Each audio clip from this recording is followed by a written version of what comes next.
Palagi sa tuwing ako'y nadadapa at tinutulungan bumangon para sa aming munting pangarap. Mahal na mahal ko po kayo. Sa ating mga guro na ating pangalawang magulang na siyang gumabay para matuto kaming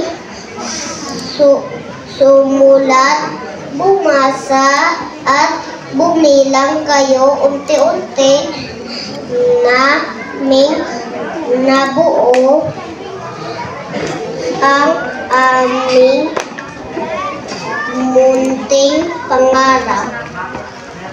Ako at ang aking mga kaklase ko na nagpasalamat